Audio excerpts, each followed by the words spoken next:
برادران اسلام، اللہ تعالیٰ ہی ہے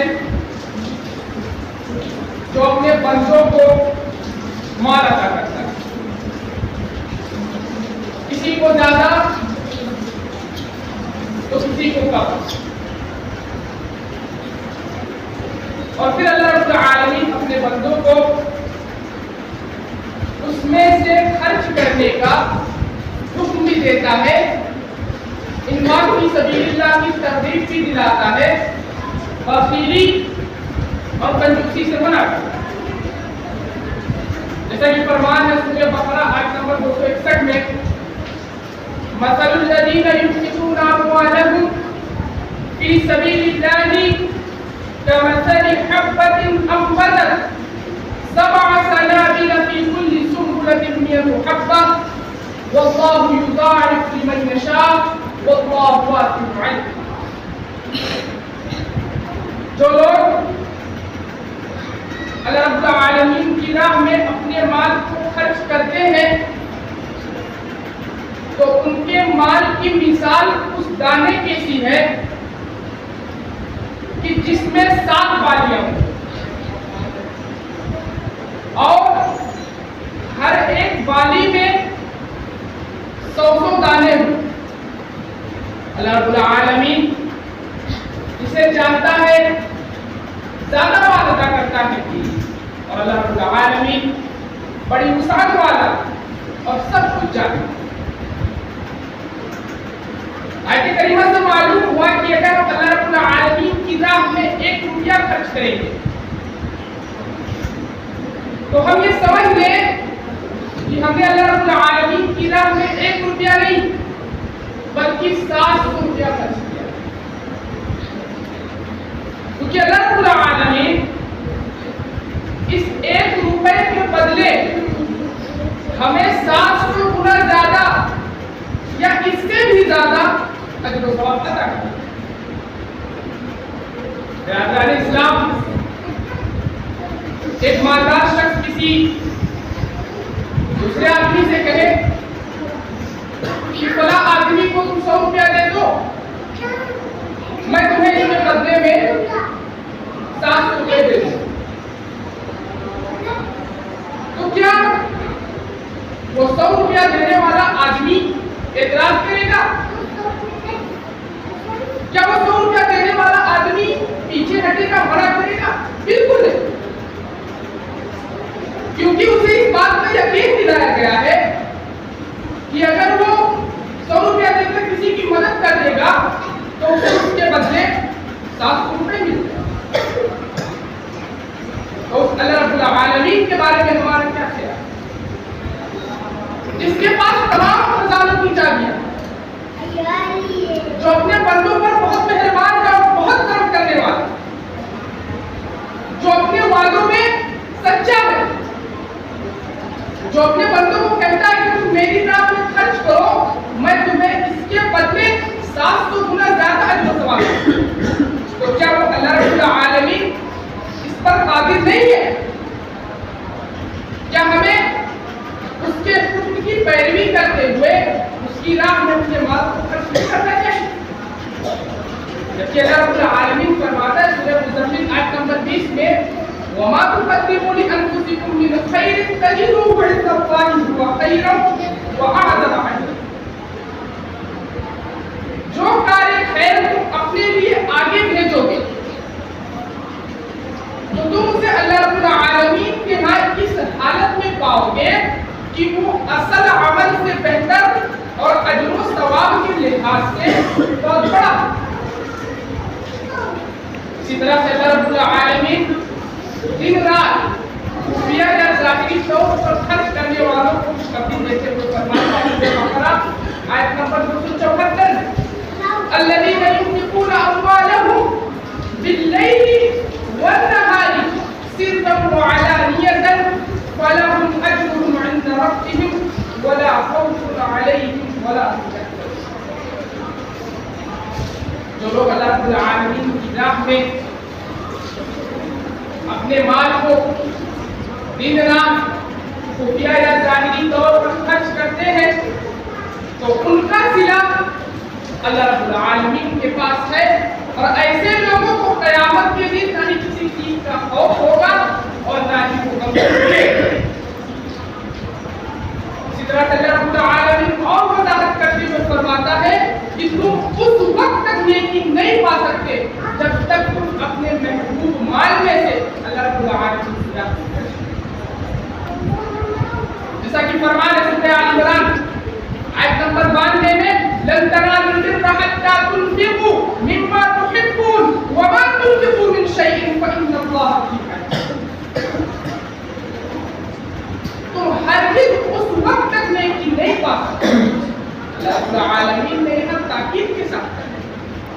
کہ تم ہرگز اس وقت تک نیکی نہیں پا سکتے جب تک تم اپنے محبوب مال میں سے اس کی راہ میں خرچ نہ کرو۔ اور جو کچھ بھی تم خرچ کرتے ہو، چاہے وہ چھوٹی چیز ہو یا بڑی چیز ہو، اللہ رب العالمین خود جانتا ہے۔ محترم و معزز بھائیوں، جب یہ آیت کریمہ نازل ہوئی تو صحابہ کرام رضوان اللہ علیہم اجمعین نے انفاق فی سبیل اللہ کی، اللہ رب العالمین کی راہ میں مال خرچ کرنے کی کیا ہی عمدہ مثالیں پائیں، اور اس کا اندازہ ابو طلحہ کی اس قصہ سے کیا جا سکتا ہے۔ حضرت انس رضی اللہ عنہ بیان کرتے ہیں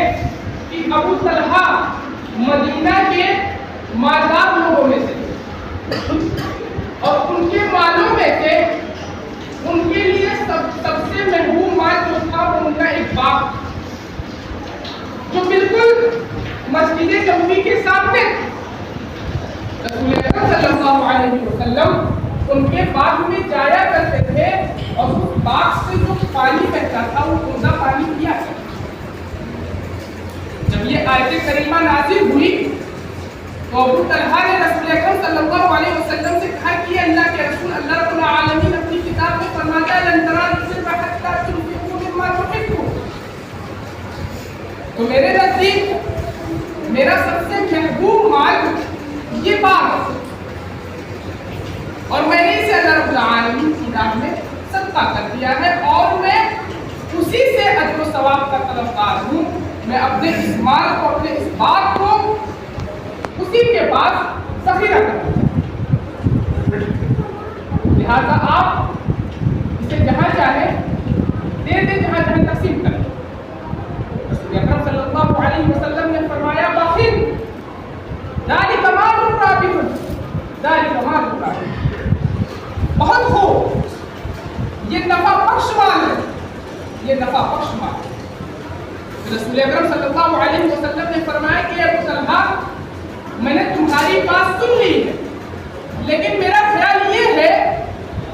کہ تم اس بات کو اپنے رشتہ داروں میں تقسیم کرو۔ چنانچہ ابو طلحہ نے اپنے اس بات کو اپنے رشتہ داروں اور چچیرے بھائیوں میں بانٹا، تو معلوم ہوا کہ انفاق فی سبیل اللہ کو اپنانا، اللہ رب العالمین کی راہ میں اپنے مال کو خرچ کرنا، اللہ رب العالمین کی راہ میں اپنے محبوب مال کو خرچ کرنا بڑے ہی ثواب کا کام ہے، بڑی ہی نیکی کا کام ہے۔ محترم و معزز بھائیوں، انفاق فی سبیل اللہ، اللہ رب العالمین کی راہ میں مال خرچ کرنا ایک نفع بخش تجارت ہے۔ جیسا کہ اللہ رب العالمین فرماتا ہے سورہ فاتر آیت نمبر 19 میں، ان الذین یتلون کتاب اللہ واقاموا الصلاۃ وانفقوا مما رزقناهم سرا وعلانیۃ یرجون تجارۃ لن تبور، بے شک وہ لوگ جو اللہ رب العالمین کی کتاب کو پڑھتے ہیں اور نماز قائم کرتے ہیں، اور اللہ رب العالمین نے انہیں جو مال دیا ہے اس میں سے وہ خرچ کرتے ہیں، تو وہ ایک نفع بخش تجارت کی امیدوار ہے۔ اب اس آیت کریمہ سے بھی یہی بات معلوم ہوتی ہے کہ جو اپنا مال اللہ رب العالمین کی راہ میں خرچ کرتے ہیں تو وہ ایک نفع بخش تجارت کرتے ہیں جس میں کسی بھی قسم کا نقصان نہیں ہوگا بلکہ بہت منافع۔ اسی طرح سے اللہ رب العالمین فرماتا ہے سورۃ تغابن آیت نمبر 17 میں، ان تقرضوا اللہ قرضا حسنا یضاعفه لكم ويغفر لكم والله شکور حلیم۔ اگر تم اللہ رب العالمین کو قرض حسنہ دو تو اللہ رب العالمین اس سے کئی گنا بڑھا دے گا اور تمہیں بخش دے گا، تمہارے گناہوں کو معاف فرما دے گا۔ بے شک اللہ رب العالمین بڑا قدردان اور نہایت مہربان۔ اب اس آیت کریمہ میں اللہ رب العالمین نے انفاق فی سبیل اللہ کو اللہ رب العالمین کی راہ میں مال خرچ کرنے کو قرض حسنہ قرار دیا، اور اس اللہ رب العالمین کو قرض حسنہ کی کیا ضرورت ہے جو تمام مخلوقات کو رزق دیتا ہے، جو تمام مخلوقات کو روزی پہنچاتا ہے۔ لیکن در حقیقت یہ اللہ رب العالمین کا بہت بڑا کرم ہے۔ اللہ رب العالمین ہم پر بہت مہربان ہے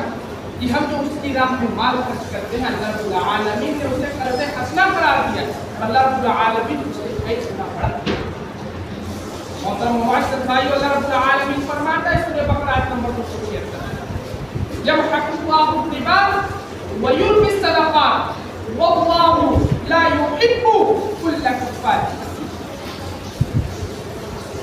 اللہ رب العالمین سود کو مٹا دیتا ہے اور صدقات کی پرورش کرتا ہے۔ اللہ رب العالمین ناشکروں کو اور بدعمل انسانوں کو پسند نہیں کرتا۔ اب اللہ رب العالمین صدقات کی پرورش کیسے کرتا ہے؟ رسول اکرم صلی اللہ علیہ وسلم کی حدیث کے ذریعہ اس کی بھی وضاحت ہو جاتی ہے۔ صحیح بخاری مسلم کی حدیث ہے، حضرت ابو ہریرہ رضی اللہ عنہ بیان کرتے ہیں کہ آپ صلی اللہ علیہ وسلم نے فرمایا کہ جو شخص اپنی حلال کمائی میں سے ایک کھجور کے برابر بھی صدقہ کرے، لیکن ہاں یہ بات یاد رہے کہ اللہ رب العالمین حلال کمائی ہی کو قبول کرتا ہے۔ جو شخص اس میں سے ایک کھجور کے برابر صدقہ کرے، اللہ رب العالمین ایسے صدقے کو اپنے داخلے ہاتھ سے قبول کرتا ہے، اور صدقہ کرنے والے کے لیے اس صدقے کی پرورش کرتا ہے جیسے ہم اپنے بچے کی پرورش کرتے ہیں، یہاں تک کہ وہ صدقہ ایک پہاڑ کی مانند ہو جاتا ہے۔ اللہ محترم معزز بھائیوں، اللہ رب العالمین ہم پر کتنا مہربان ہے کہ ہم نے اس کی راہ میں ایک کھجور کے برابر صدقہ کیا، لیکن اس نے اسے بہت بڑا کر دیا اور اس کی پرورش کر کے اسے پہاڑ کی مانند کر دیا۔ میرے بھائیوں، ان قرآنی آیات اور احادیث نبویہ سے یہی بات معلوم ہوتی ہے کہ ہمیں اللہ رب العالمین کی راہ میں اپنے مال کو خرچ کرنا چاہیے۔ اس سے ہمارے مال میں برکت ہوتی ہے، اس سے ہمارے مال میں بڑھوتری ہوتی ہے اور منافع بہت زیادہ ہوتا ہے۔ لیکن یہ بات یاد رہے کہ صدقہ کرنے والا یہ بالکل بھی نہ سوچے کہ اللہ رب العالمین کی راہ میں صدقہ کرنے سے اس کے مال میں کمی ہو جائے، بالکل نہیں، بلکہ صدقہ کرنے والے کو رسول اکرم صلی اللہ علیہ وسلم کے اس فرمان پر مکمل یقین ہونا چاہیے۔ آپ صلی اللہ علیہ وسلم نے فرمایا، صحیح مسلم کی حدیث ہے، کہ صدقہ کرنے سے مال میں اضافہ ہوتا ہے، کمی نہیں۔ اسی طرح سے رسول اکرم صلی اللہ علیہ وسلم نے حضرت بلال رضی اللہ عنہ سے کہا تھا کہ اے بلال، تم خرچ کیا کرو اور عرش والے سے اس کی کمی کا خوف۔ اب یہاں ایک سوال یہ پیدا ہوتا ہے کہ ہم صدقہ کس کو دیں، اس کے لیے زکات۔ اللہ رب العالمین نے قرآن کریم میں اس کا بھی ذکر کر دیا، جیسا کہ فرمان ہے سورہ توبہ آیت نمبر 60 میں، انما الصدقات للفقراء والمساکین والعاملین علیہا والمؤلفۃ قلوبهم وفی الرقاب والغارمین وفی سبیل اللہ وابن السبیل فریضۃ۔ صدقہ صرف فقیروں کے لیے، صدقہ صرف مسکینوں کے لیے، صدقہ صرف صدقے کا مال وصول کرنے والوں کے لیے، صدقہ صرف ان کے لیے ہے جن کے دل کو مطمئن کرنا ہوتا ہے، صدقہ ان کے لیے ہے جو ابھی نئے نئے اسلام میں داخل ہیں۔ اس کا مطلب یہ ہے کہ صدقہ ان کے لیے ہے کہ جن پر اگر کچھ رقم